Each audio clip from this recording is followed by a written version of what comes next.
Well,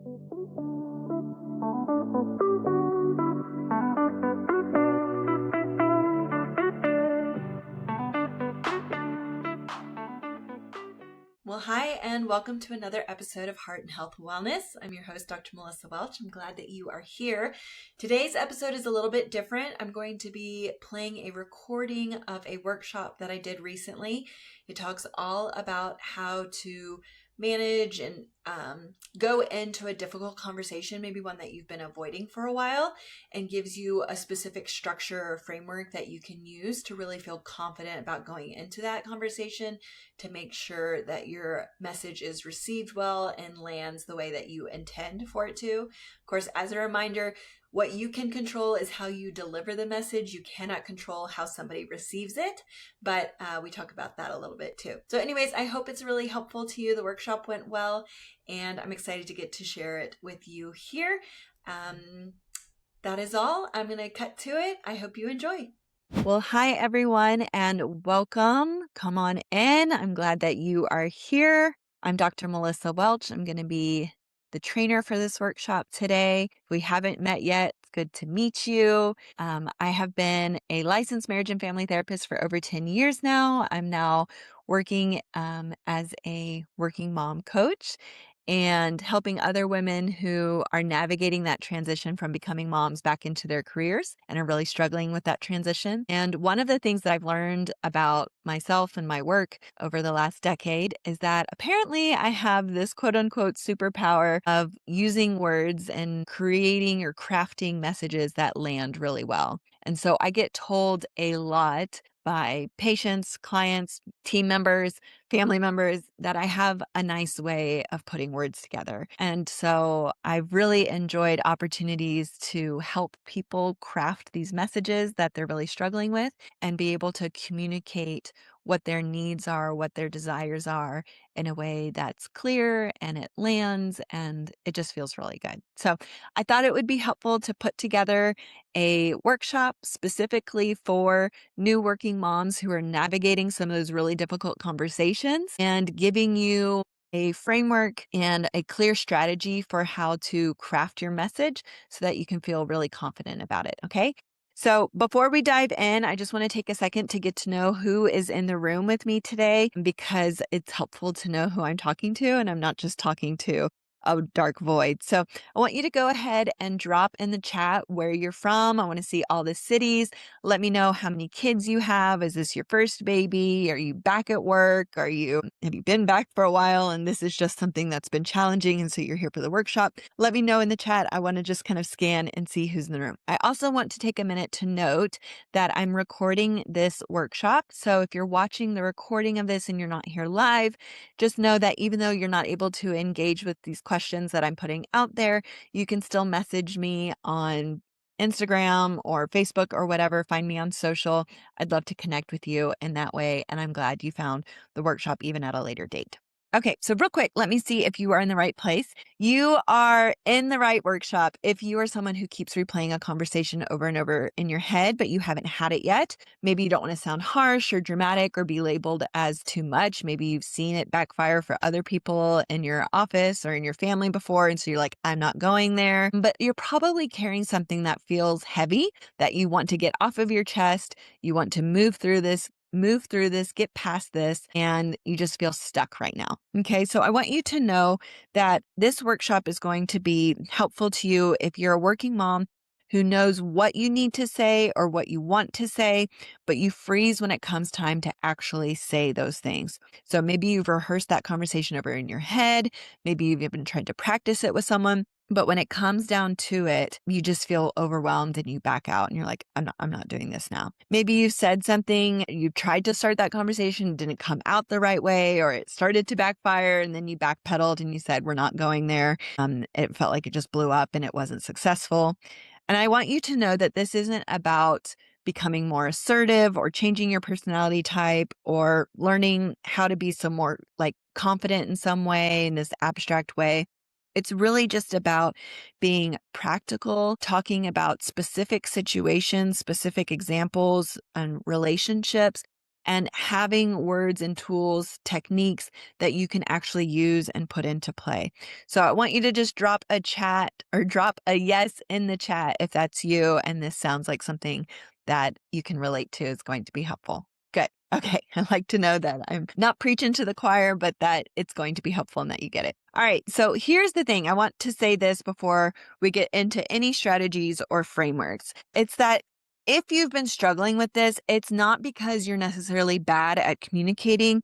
There's a good chance that you're actually a really excellent communicator in a lot of areas in your life. But the reason that these specific conversations feel so heavy or daunting or impossible is because it feels like the stakes are impossibly high as well. So you're not just asking for something, but you're actually navigating a relationship that matters to you. It's going to have influence over your job, your family, maybe even your child's care. We're going to talk about a daycare example that I had recently. And so somewhere along the way, we were taught, even if it wasn't explicitly, that when you ask for something that you need, there's a risk involved with that it might cost us something in the long run. And so there's a danger there, and that creates fear inside of us. And so now you're likely a new mom, like a lot of you said that you are back at work now, but you're still a new mom in that first year.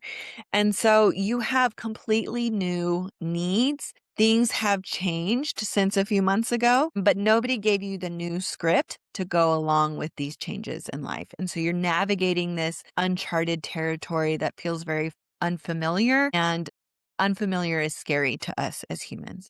So today I'm going to really just focus on helping you with some clear, specific strategies that you can put into practice when you leave today. You can feel like, oh, I'm glad I actually attended that. Listen, got something that I can take away from it and apply. Because for me, when I go to a workshop, I need something like that. And I want to provide that to you today as well. So I want you to go ahead and drop in the chat, what is the conversation that brought you here today?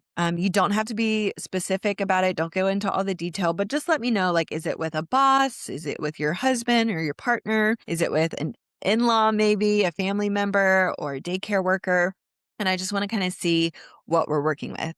Okay, so here's where we are going to start. And this might kind of surprise you that we're starting with the medium, because a lot of people will just skip right over this. But I think it's important to talk about, because before we talk about what we're going to say, we need to talk about how you're going to deliver it, because that is as much as it's as important in this formula as the words that you are using. How you say it, that includes body language and things like that. But also in a world now where everything is so digital, if you're not communicating face to face, there's even more that we have to think about. Whether this conversation happens in person, on the phone, email, or via text, you need to make sure that it's communicating the right message before you even say the words. I hope that makes sense. So choosing the wrong medium can absolutely undermine everything that you're trying to say.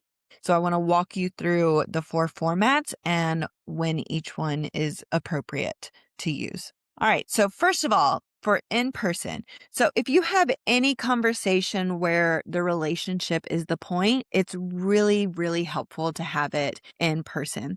If the emotions are involved, when something important needs to shift, when you need to be able to read the room and respond in real time, really get a sense for how the other person is feeling, receiving your message, that needs to be face to face. So this is your boss, your spouse, or your partner, or a serious conversation that you're having with a family member. Even if it's the daycare worker, whoever it is, if there's emotion behind it, I think there's a lot of value in doing this conversation in person. You just get so much more richness and helpful feedback from the other person that you can feed off of. And I know it's uncomfortable, but in person is the go-to if there's any kind of relationship or intense emotion going on there. You might not like that, but that's okay. I'm going to still help you with that part. But just know in person is really good. All right. The next one is a phone call. The phone call is underrated, and I want you to put it back in your toolkit as something that you might use. A phone call is going to be even warmer than an email, but it doesn't carry the same pressure of sitting across from someone. I will also include, what's the word I'm looking for? We use FaceTime.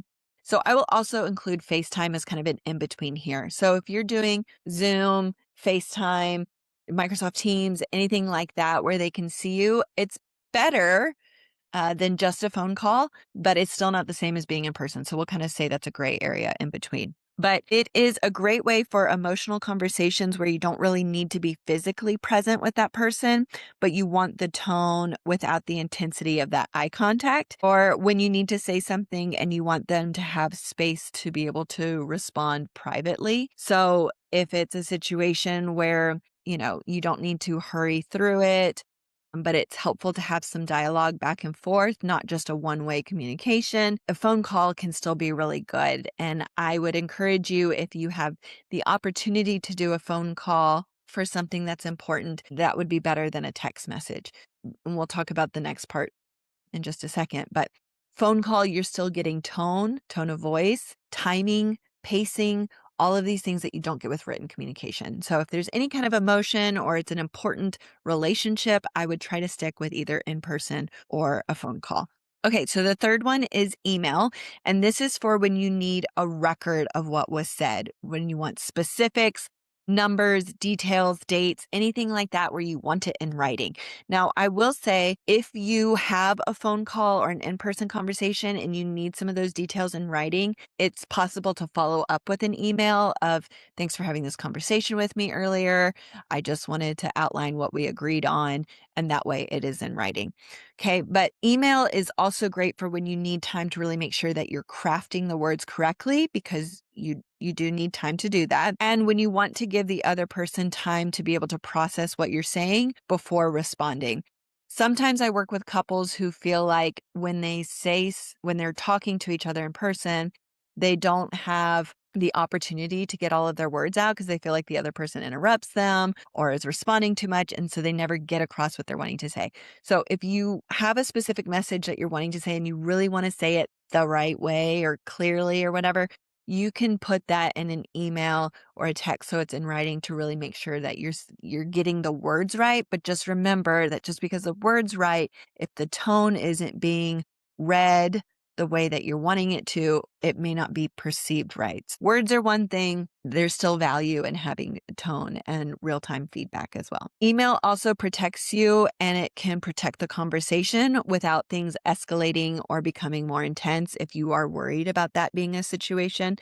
If you have a boss who's not kind and someone who routinely is disrespectful to others in conversations and you don't even want to enter that space, email might be a good opportunity for you here. But do not use it as a way to avoid the discomfort of a real conversation. If this situation actually calls for a real conversation, avoiding because of fear is not the best approach. If that is why you're writing an email, that's not good. If there's real concern, that's valid, and email is a protective option, sure, okay.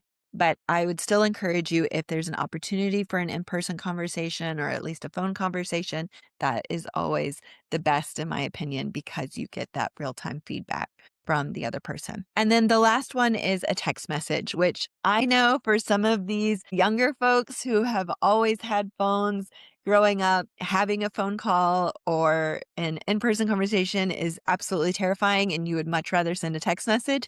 I was working with a client just earlier this week who's having to send a text to a family member, and she talked through what she wanted to say, and I was like, all right, we got to scrap that and fix it. And we came up with something really good. The challenge with text is that it doesn't have the tone and it's perceived as very casual. So let's talk real quick about when it is good. So texting is good for logistics, anything that's like a low stakes follow up or a quick check in, a text is just fine. That is it. If you are texting someone something emotionally charged because you want to, or you don't want to have that real conversation, that is avoidance. And we're not doing that here. It is going to backfire almost every single time because you have heightened emotion. And if the other person knows that, they're going to read it, and it may not be in your best voice that they read it. And so it's just going to create more of a mess than you want. So text messaging can be good for low stakes follow-ups, quick check-ins, logistics, simple information. But if there's an important message that needs to be had, which I'm guessing is why you're here for this workshop, text message probably isn't your best option. All right, so let's do a quick poll. I want you to put in the chat what your default format is that you use most often when you have a hard conversation. Is it in person? Is it by phone, email, or text? And I'd want to just kind of see real quick what we are working with. A lot of you are saying text messages. Some of you are saying in person. I think, in person's the best, but it is scary. I get that. Yeah. Anybody do it by phone? Sometimes with a parent. Yeah. Family or like a close friend that you would normally talk to on the phone anyways, that would make sense. But I could see, if it's an office situation, you'd want to have that conversation in person more than on the phone or maybe with an email. All right. So, how do you choose or how do you know which one to choose for a real situation? And the question that you need to ask yourself is, what does this conversation need to protect? Protect is the key word here. So, if it needs to protect the relationship, definitely be there in person. If it needs to protect your emotional energy, you can consider a phone call. Maybe there's some safety in having that physical space. If it needs to protect you professionally or legally, definitely put it in writing. And if it needs to protect the other person's dignity, don't do it over text. Okay. Text is going to be your last resort. I know that's really disappointing for some of you. You want to be able to text these difficult things, but text is going to be the last resort. All right. So that one question is going to get you to the right format almost every single time. So what does this conversation need to protect? Am I protecting the relationship? Am I protecting myself, my energy, my ability to leave this conversation, exit when I need to, or am I protecting myself with details that I need in writing? And based on how you answer that, that should give you a clear answer about whether you should do this in person, by phone, email, or as a last resort, by text. All right. So now we're going to get into the framework here and we're going to get into the heart of how you do this. So I'm going to give you a 3-part framework that works for any conversation in any relationship. And I'm going to lay it out where you have the setup, you're going to say it, and you're going to land it. I don't know why land it was there first. That's sad. You saw the end before you even saw the beginning. You're going to set it up. You're going to say what you need to say, and you're going to make sure it lands. All right. So, I want you to drop a 1 in the chat if you're ready, because I want to make sure that everyone is with me before we move on. If you have been multitasking and doing something else, now is a good time to go ahead and come back because this is where we get into the meat of it. All right, so part 1 is the setup. The most important thing here that people skip, and this is why their conversations go sideways before they even get to the point, that is the fact that you need to consider the context. My supervisor used to say when I was still an associate license, when I was still getting supervision, he used to say, everything makes sense in context. And it is so true. You have to pay attention to the context. So I want you to briefly name what this conversation is about so the other person isn't caught off guard. And I don't want them to be on the defensive before you get to anything that's meaty or real. So we really need to make sure that they are clear what we are talking about. And this could be something as simple as, I've been wanting to talk to you about something related to my schedule. I've been wanting to talk to you about morning drop off. I've been wanting to talk to you about the texts that I've been getting from you lately. Like whatever it is, set up the context so that they're clear what we're talking about before you get into the rich part. Okay. You're not going to be delivering that message just yet. You're just preparing them to receive it and kind of getting a feel for if they're in a place to receive it. You really want to kind of get a feel for that. And I'm laughing to myself because we watch Spider-Man all the time. So I'm like, use your spidey senses. But then, of course, if I say that, you don't know what I'm talking about unless you have a toddler and you understand why my brain is with Spidey right now. All right. So second step is getting the intention clear. So you name what you want the outcome to be, not what you want them to do. Not asking them for anything yet, just what you're hoping to achieve at the end of this conversation, what you want for the relationship or the situation, what the shared outcome is. And I'll add that shared part. You really want to make sure that both of you can be on board for that. So you could say something like, I want us to find something that works for both of us.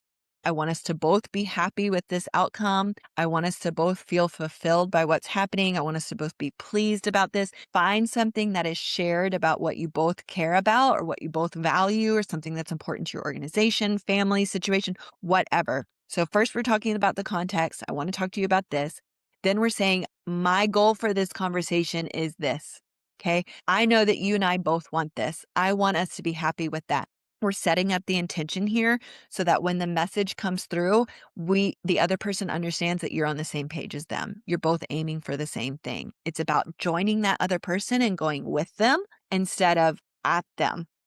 Okay. If you can join with somebody, this is going to go so much smoother. So this sentence does so much of the work. Like how we always say with communication, it's about how you say it and your tone. This part of the conversation does so much work for you. That intention needs to be clear so they really understand where we're headed from here. It allows them to understand that you are coming alongside them, not going to attack them. You're coming in to solve something together.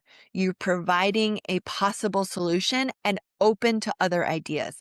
That's another point that I want to make. I want you to be very open. You're going in with a clear idea of what you want to be said. There's another person at the end of this, though. So you need to be receptive and open. You can have a clear thing that you want to deliver, but you need to be open to it. And so having that intention for yourself is just as valuable when you're setting the intention for the other person. Drop a 1 if this is making sense. I hope this is landing and making sense and helpful. Okay, great. All right. The third thing that you need to focus on is the timing. You do not have important conversations when either of you is overly tired, distracted by TV, TikTok, whatever, feeling rushed or emotionally activated. If you need to, you can literally say something like, "Is now a good time to talk about something?" Get a feel for if they're open to it. That question alone can change the entire energy of what flows and what follows after that. Okay. One of the things that I learned from my supervisor in my master's program is that if your heart rate is over 100, you're probably not in a good mental place to have a conversation. So if things got heated, it's good to step away and take a break. If you wear a heart rate monitor like I do, check it out. If you're over 100, take a breath. Say, "I need to pause from this conversation. We can come back to it later." That's a good rule for later. But even now, if you are not in a good mental place, your heart rate's going to reflect that. Your breathing's going to reflect that. You need to be calm and you want the other person to be calm too, or it's not going to be as productive as it could be. So really try to gauge if now is a good time. If they have a meeting starting in 5 minutes, now is not a good time to start the conversation. If they have 10 different children that need them, now's not a good time to have that conversation. Find good timing. So we need the context, let them know what we're going to talk about, your intention, how you're going to work together to solve a problem and come to a shared conclusion. And you're doing this together, not against them. And then 3, make sure that the timing is correct. But you have to have all of these things in place in order to know that your setup is appropriate and you're ready to move on to that next point. I want you to put in the chat, which of these do you feel like is the one that you skip the most? Do you avoid the context, the intention, or the timing? That's kind of a weird way of asking that question, I guess. Which one do you miss? Yeah, the intention. I think it's popular for us to say, like, this is what I need. It's now a good time. But really, like, sharing with them that you're on the same page or open to being on the same page can really set you up for success. All right. So, part 2 is to say it. And I want to give you one guiding principle that's really going to change how you approach these hard conversations.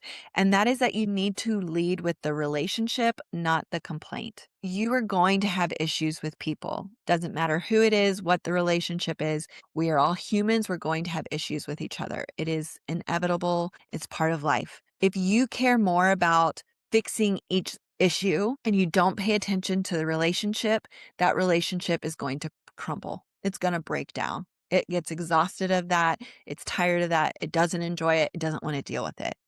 However, if you focus on the relationship, I have someone I'm thinking of in particular who's really struggling with her dad right now, and she's trying to have these hard conversations. If she focuses so much on the problem of what's going on, he's going to feel attacked. But if she comes and she says, "Dad, I'm struggling with this so much. I need to talk to you about why this is bothering me. I want us to get to a place where we can have a healthy, happy relationship with each other again.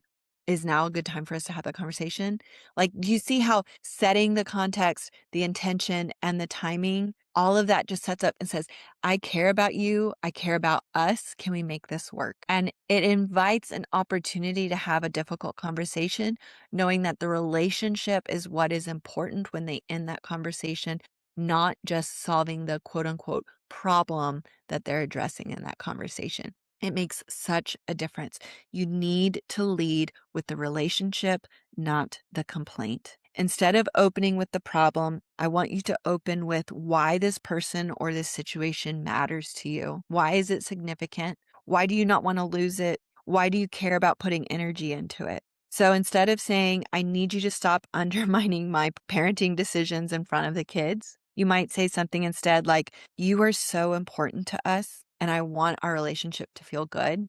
I want to feel confident about how we communicate with each other and with our children, and how we communicate with each other in front of our children. There's something that I've really been wanting to talk to you about because I think it'll help. Those conversations are headed in the same direction, but they're set up in a completely different way, and they're going to give you a completely different landing. If you come at someone with an attack, they're going to get defensive and shut down or become aggressive. It's not going to go well. If you say, I care about you, I care about us, I care about this, I want to find a way to make this happen. How can we work together to do that? It's a completely different approach. It is not about being soft or sugarcoating a message. It is not about avoiding the truth or skirting around it. It is about making sure that the person that you're talking to is open enough to actually hear what you want to say, what you need to say. If they are immediately defensive, your message is not going to land no matter how right you are, how well you articulate it. None of that is going to matter. If they become defensive at the very beginning, that's a good suggestion to say, we'll put a pin in this. I can see now's not a good time. I want you to then say what it is that you need to say with very clear language, not jumbled mumbo jumbo, whatever. I don't want you to over explain. I don't want you to apologize. I don't want you to like stop yourself in the middle of your sentence to see if it's going okay. I don't want you to give 10 reasons why you asked for what you asked for and why it's justified to ask for that. I just want you to state what you need one time and clearly say it. I want you to drop a yes in the chat right now if you tend to over explain when you are nervous. I know for myself personally, I tend to make jokes. Do we have any people pleasers or self explainers? Yeah. Yeah. It's hard. I get it. I just want you to be very clear, spit it out, say what it is. Don't make it more complicated than it needs to be. Just say it. If you set it up well, it's going to land okay. All right. Part 3 is to land it. And this is how you close the conversation in a way that makes sure it sticks. Most people are going to trail off. They get distracted. They're trying to justify. So they say what they need to say and then they kind of wait. And so then that waiting creates an awkward space that often gets filled with backpedaling, again, trying to justify it, further that conversation somewhere else. But instead, I want you to end with a clear ask, not an apology. It sounds something like, what I'm hoping for is this, or what would be most helpful to me is this. Can we agree to blank? Okay, so it's very specific, very clear about what you're wanting. Again, remember, when you're making this ask, you've already set it up. They know what's coming. You've explained the situation, what you need, what you're wanting, and then you're asking for them to join you in that. You're not asking for permission to have needs or wants. You are making specific, actionable requests that gives the other person something concrete to respond to. And then I want you to stop talking. And this part is so important. Do not backpedal. Do not add to it. Just stop. Let the other person digest what you just said to them and then let them respond. The thing that nobody tells you is that once you've made your ask, you have done the part that you can control. This next part is not in your control. And that's uncomfortable. And that's why people avoid these conversations. So your silence says, I'm giving you an opportunity to have this conversation with me. I want you to join me so we can do this together. I'm ready to hear your response. Don't fill that space. The discomfort that you are feeling in that silence is not a sign that something is going wrong or that you didn't say the right thing or anything like that. It's just what it feels like when you've said something real and you're waiting for that real response. It's an uncomfortable thing. The lack of control is scary. We don't like not being in control. And that is exactly what happens when you say your piece and you wait for the other person to respond. When you put it in the chat, which part of this framework feels hardest for you right now? Is it, and thinking about this specific situation that you brought to the workshop today, is it setting it up, saying the thing, or landing it? Let me know in the chat. Saying the thing, landing it, saying it the right way. Yeah. I could get that setting it up feels pretty comfortable. You're like, we're going to have this conversation. I got that part. It's what we're going to say once we actually get there. I get it. It is tricky. We're going to talk about 4 different scenarios using this framework so that you can really see and hear what this looks like and sounds like in actual practice. As a reminder, I'm going to take the second half of our workshop today to walk through your examples. And I have a couple of folks who signed up for the hot seat that we're going to dive in and work through your thing live. So we're going to do that in just a minute. Again, I know you kind of put in the chat earlier what you're wanting to talk about, but without the details, we're going to get to that part. This is just going to be some examples real quick. Okay. So scenario 1 is your boss. Let's say that you need more flexibility in your schedule since you came back from maternity leave. Maybe that you need to leave by 4:30 twice a week to be able to get to daycare drop off, or you need a work from home day to be able to catch up on everything. And you haven't asked yet because you're worried that'll make you look less committed or something like that. So this was totally real for me. I used to be able to stay at work till 5:30 if I needed to. Now daycare closes at 6. I have an hour-long commute. I had to get there. I'd like to get there by 5:30. So I said, I'm leaving at 4:30. Okay. So this is a real conversation that I had to have. I understand what this is like. So hopefully this will help. Okay. So first of all, we want to set it up. Hey, do you have 15 minutes this week? I just want to talk to you about my schedule and find something that works well for both of us. Really simple, not advanced. You're not asking for anything specific yet. You're just saying, do you have some time this week for us to have this conversation? Because I'm running into a struggle and I want us to be able to work together to figure out what works. Okay. Do you have time this week? 15 minutes, 30 minutes, an hour, whatever you need. I want to talk to you about fill in the blank and find something that works well for both of us. Then I want you to say and really lead with that relationship in mind, not the specific problem. I want you to know how committed I am to this role and to this team. Since coming back, I've been thinking about one small adjustment that I think would actually help me show up even better. And I want you to hear what happened there. They said, I care about what I do here in my job. I care about the people that I work with. I want that to continue to go well. Since I had this issue happen, or since I came back from maternity leave, something that I have going on, I've been thinking about something that would help even more so I can do an even better job. This is a good example of making it about you and not the other person. If you came into this conversation and you said, I came back from maternity leave. You're never flexible with me. You're always having me stay late for meetings. You're always scheduling meetings at the end of the day. It's not working for me. I can't do this anymore. Whoa, that is a completely different situation. Your boss is going to be on high alert, on the defensive, and feel kind of overwhelmed with what needs to happen. If you make it about you, your experience, your relationship with the team, and your role, it will be perceived completely differently. Okay. Then I want you to land it. What I'm hoping for is to have one work from home day per week. And I've thought about how to structure it so coverage is covered. And I'm happy to walk you through that. Is that something that we can talk about or we can try? Notice in this example, there's zero apology. You're not over explaining. You made a specific ask with a clear rationale, and then you stop talking. The hardest part, stop talking. All right. So again, looking at how that's set up. You're setting the context, the setup, asking for time, asking for openness. You're letting them know what we're talking about here. You're providing the details of what's going on, what the challenge is, what you're wanting. You're making the relationship the focus. And at the end, you have a clear ask. This is what I think will help. Can we talk about that? Are you open to that? Silence. Let them respond. Let them process what you just said and then let them respond. All right. Was that helpful to anybody? Anybody need to have that conversation? I feel like that's a really common one. For me, we had a conversation about not necessarily a work from home day, although thankfully my job is flexible. So when I do need to work from home, I can, and they're okay with that. I just communicate that on a need by need basis. But the timing, I did communicate that of I've got to get out of here in time to go to daycare. I hope that's okay. I don't even know if I said I hope that's okay. I think I just said it's going to have to be okay. But again, if you're leading with the relationship and it's clear that you care about the team and you're making sure that everything's taken care of, you're going to be golden.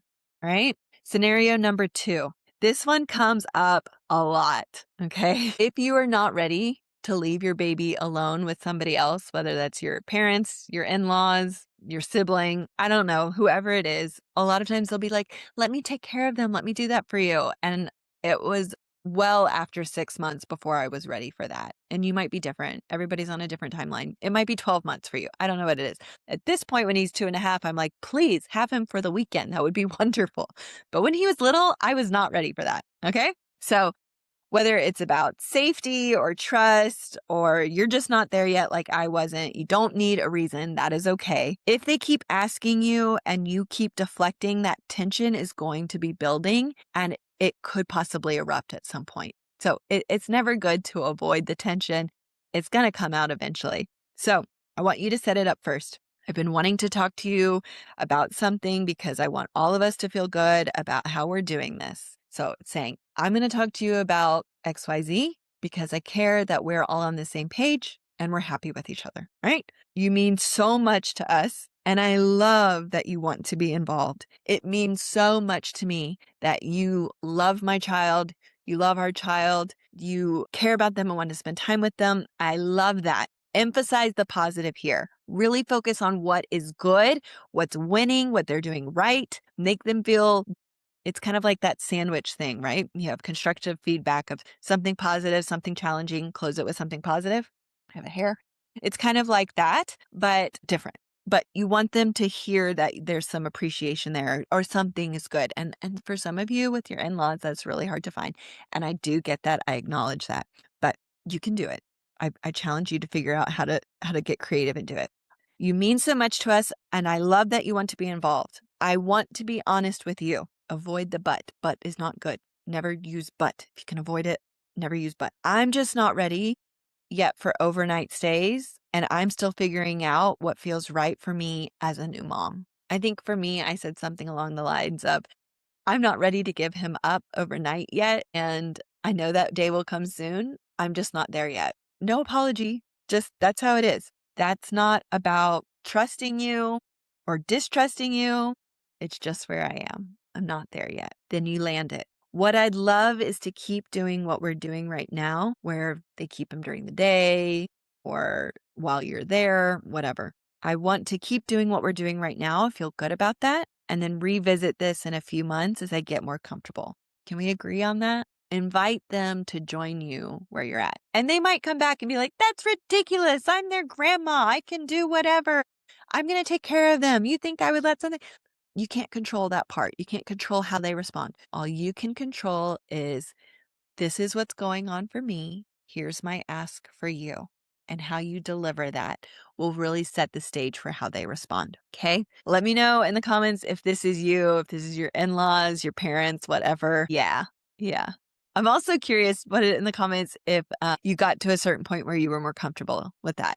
I can tell you a personal story for us real quick. The first time that I let someone keep my baby overnight without me present was when he was about 6 months old. And it was because I had a nasty stomach virus. My husband did too. And both of us were down for the count.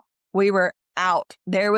I could not do any mothering. He could not do any fathering. There was zero parental availability. We were not well. And somehow our little one did not get it. I don't know if it came from daycare or what, but his building immune system worked apparently and he avoided it, but we had it. So they came, they got him. We literally set him outside, or passed him over, set all the things outside, Clorox everything so they wouldn't get it. And they took care of him and it was absolutely wonderful. And I didn't do that with them again for a couple more months. And then it got to a point where I was more and more comfortable. And part of that was because I was still breastfeeding at the time. So that definitely played into it. But yeah, I wasn't ready to give my baby away. I was like, I'll be ready eventually. But they understood. They totally understood. But having a conversation about that, it really, really helps. Or here's another good one. What about having baby number 2? Any of you dealing with that, with in-laws or parents of pressuring you for baby number 2? That might be a conversation that you need to have as well. But again, let's go over that example one more time so you can really see how it's broken down. Okay, I've been wanting to talk to you both about something because I want us all to feel good about how we're doing with this. You mean so much to us, and I love that you want to be involved. I love how good of grandparents you are, whatever. I want to be honest with you. I'm just not ready yet for overnight stays. I'm still figuring out what feels right for me as a new mom. You're making it about you, not them. And that's not about trust or not trusting you. It has nothing to do with you. It's just where I am right now. Land it. What I'd love is to keep doing what we're doing right now and then revisit this in a few months as I get more comfortable. Can we agree to that? Again, inviting them in, finding a way to focus on the relationship, allowing them the opportunity to join with you, be in agreement with you about what y'all are doing, and then land it.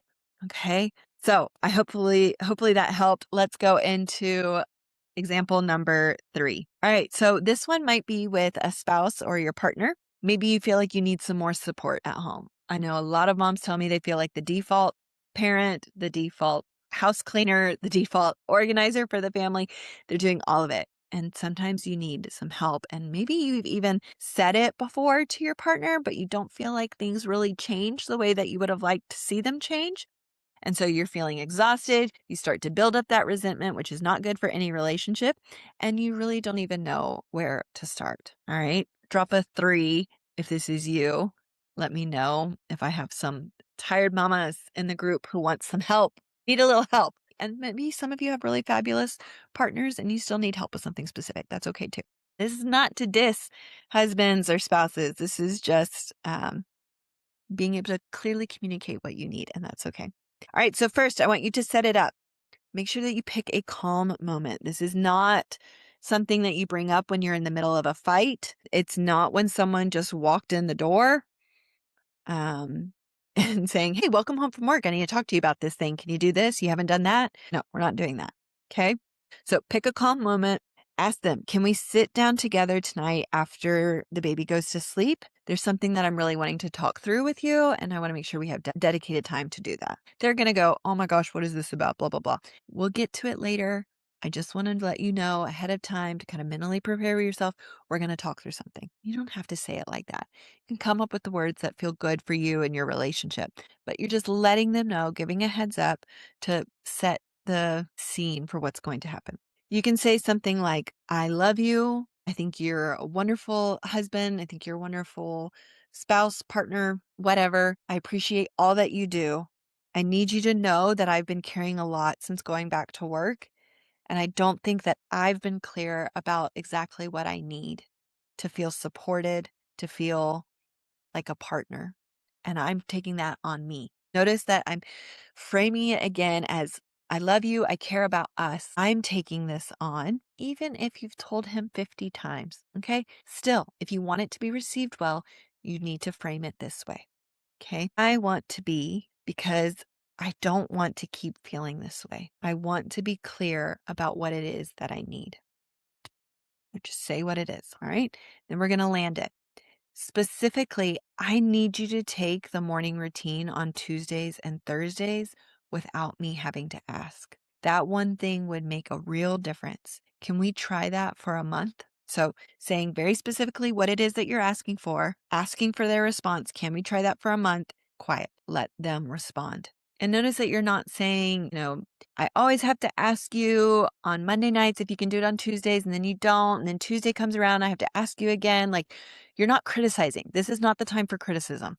It's not the time for pointing out what they're doing wrong or anything like that. It is saying, this is the situation. This is what I need. And I probably haven't communicated that clearly enough.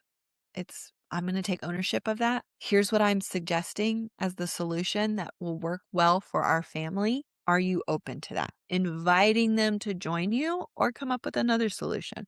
Okay. It's specific, it's actionable, it's time bound, and that is what makes it stick. I want you to put a 3 if this is the conversation that you needed to have, and how, if you want to add how it's going. You feel seen? Okay, good. I'm glad that landed. I'm glad that was a good example. I think it's probably a conversation a lot of us have or need to have. So hopefully this helped. All right, situation number 4. I'm going to use the example of daycare. So if something is off and you can't decide if you're overreacting or if you should just say something, if ratios seem off in the classroom, this is something that I've struggled with at my daycare a couple of times. It has gotten better since I had the conversation. I will say that. So there's some hopefulness. If you address the issue, there's always the possibility it will get better. Okay. Maybe your baby came home with a rash 3 times, your, like, diaper cream is running out, and you're like, "What the heck are y'all doing?" The staff turnover is making you nervous. Whatever it is, you don't wanna be difficult, but there's something that doesn't feel right, and this is your child's safety. You have to have daycare so that you can continue with your career or the nanny or in-home daycare, whatever it might be. You need to know that that's going well. So if there's something you need to address, it's okay that you need to address it. Here's what I want you to know from this. You are paying for a service and you are your child's best advocate, maybe their only advocate. Okay. That doesn't mean that you are being difficult. It means you are a good mom. You are doing your job well by speaking up about an issue or a concern like this. Okay. So here's how you can set it up. I'd like to schedule a few minutes with the director this week. I have some questions that I want to make sure that I ask in person. Then you can say it. I want to be a good partner to this center. I want to feel confident every morning when I drop her off. I've noticed a few things that I want to ask about directly because I'd rather ask than wonder. And then you land it. Can you help me understand how you handle ratios when someone calls out sick? And can we set up a check-in once a month so I always have a way to ask questions as they come up? You don't have to do that. But if you feel like there's a lot of questions that are coming up and it's too much to do it all at once, you could certainly set something up like that. All right. Notice that you're not accusing anyone of anything. You're not even asking for anything. You're building a structure so that you don't have to keep wondering about any issues as they arrive. Okay. This is a good example of you can use in-person communication and a telephone conversation. So in the moment, I was like, this isn't good. So I talked to the teacher about it, got the director's help, and we resolved the situation. I was heightened emotionally, and I knew that wasn't the time to have a conversation where I could be open and receptive. I was quite frustrated. So I went home, I cooled off, talked to my husband about the situation. And then when I was at a place where I really had my thoughts together, I called the center. I asked if the director was available. I spoke with her about my concerns. We asked questions. We had a good conversation. And as a result of that, I have seen some changes and I haven't seen the same issue again. So I don't know if it's just because of my feedback or whatever it might be, but it got resolved, thankfully. But I combined both an in-person situation and a phone call situation. I felt like the phone call was sufficient, not having to go in. It felt a little less, I didn't think she would feel as defensive if it was from a phone call because there was that separation and that space, but it still had tone. There was still opportunity to be clear about my intentions and the relationship and how much I cared about them and appreciated them, all of that. It went well. But again, I just want to reiterate for those of you who are struggling with daycare concerns like that, speak up. You've got to do that. Advocate not only for your child, but for the teachers and for the center. If you need to go even higher than the director to advocate for her needs or their needs, or whatever they're letting you know are challenges, do it. The parents have so much power. So absolutely do it. You're a good mom and it's okay to do that. All right. So drop a 4 if that was helpful to you or if that was the conversation that you needed. Let me know that it resonated. Okay, a couple of you. Good, good, good. All right, so let's bring this all together. You now have a clear framework, so you can choose the right format before you even say anything, whether that's in person, by phone, by email, or if it's a text message, last resort. But maybe text message is good. For that example of the client where I helped her formulate a text message to this family member, that relationship wasn't super close. There was a lot of distance there. She's younger, it's her main mode of communication. We talked about how the text was an opportunity to start the conversation, but then a phone call would be more appropriate for after that. So sometimes you can combine them. Maybe starting with text or email is a good way to do it, setting the stage for it, the intention for it, and then the clear communication of concern about the issue. And then the ask can be done in person or over the phone. So just know you can get creative with it there, but I do recommend that you avoid solely doing it through text message because you just don't have the tone and it's not usually the best option. Okay. So you've got options for the format. That's step 1. And you really need to focus on what it is that you are trying to protect, what it is about the relationship that needs to feel safe. And that'll help you figure out which of those formats is most appropriate. You also have the 3-part framework where you set it up, you say what it is, and then you land it. And this is going to work for any relationship or any situation. It's just a really good package for having difficult conversations. You have real language that you can adapt for 4 of the most common conversations and challenging conversations that I hear working moms are trying to have and unfortunately feeling like they're avoiding right now. So hopefully those 4 examples really resonated for you and felt relatable. And here's the thing that I really want you to take away from today. You already knew what you needed to say. You know what you want, you know what you need. If you don't, that's a different conversation. We need to get clear on that first. But once you know what you want, you know what you know what you need to say. You came to this workshop today knowing what it was, and what you needed was a way to say it, to format it, structure it that felt like you. It feels natural, it feels aligned, it feels good. It protects the relationship so you don't feel like you're putting the relationship in jeopardy by having this conversation. And you needed a way to actually deliver without falling apart or backing down or backpedaling. And that confidence piece is really crucial as well, because how you come across is how the other person is going to respond. If you're like meek and uncomfortable or embarrassed or unsure, well, the other person's going to run that conversation super easy. You need to know that what you're saying is of significance. It's important for you, for that relationship, for your child. You have something to say and you have a way of saying it now. That is what you have now. So that conversation that you have been avoiding, you are ready for it. I want you to take these pieces and apply it directly to the conversation that you have been avoiding. So I want you to put in the chat real quick which scenario felt most like yours today and what is the one thing that you're going to do differently after this. Okay, JC says she's going to just have the conversation and she's going to do it as a phone call. Great. Lindsay says she emailed her boss about it, but realizes that it needs to be in person. Yeah, especially, I mean, again, with the details, sometimes email is really helpful, especially like for work situations with your boss. But I do think if you have a relationship with your boss at all, having that in person is going to be helpful. Good. Well, I'm glad it felt helpful.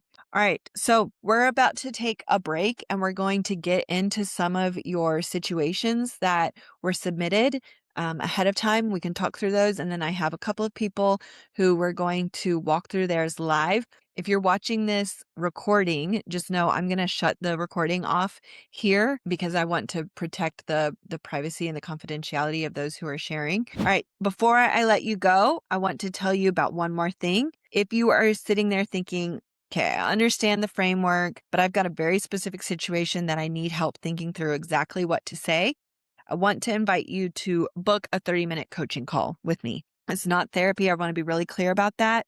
This is going to be a focused, practical conversation where you're going to bring your situation and I will help you figure out the words that you can put together. It is exactly what we did in the scenarios today, but it'll be specific to yours and it's going to be private. So if we talked about conversations today and you didn't feel comfortable bringing yours up, but you want to do it with me one-on-one, you can absolutely do this. That 30-minute call, you can book it directly with me. Go to tr.ee/Coach Welch. You can scan this QR code if you'd like to do that. I work with working moms all the time who are navigating these difficult situations just like you are. I absolutely love this work. I love helping you and coming alongside you, making that shift, the identity stuff that goes on with it. Relationships are so much harder, more difficult and complicated than they used to be, but I would love to be in your corner and work with you for those conversations. If you want to book this call with me, it's a great way to do it. Alrighty, that is all I have for y'all today. Thank you so much for being here. Thanks for being engaged and participating. I really appreciate it. I'm always open to other workshop ideas. If there's specific things that you're struggling with as a new working mom and you want me to cover it in a workshop, send me a message and let me know. I really enjoy doing these. I think it's a lot of fun to interact with you in this way. And yeah, that's all I have for you. So thanks for being here. Use your words like you tell your little one to do and go get them. You have got this. And I have all the confidence in the world that you will nail it. Well, hey, I hope you found that helpful. Thanks for listening to it. If you found it helpful, go ahead and leave a review and rate the podcast. Maybe leave a comment about this specific episode. This podcast is now available on Spotify, YouTube, and Apple Podcasts. So wherever you are listening, I would always appreciate some feedback. And when you leave those reviews or rate the show, it helps it get pushed out to others who would benefit from it as well. So thank you for doing that. As always, you can reach out to me on any of the social media platforms. If you want to book a 30-minute visit with me so we can talk about your specific situation, there's a link in the show notes where you can do that.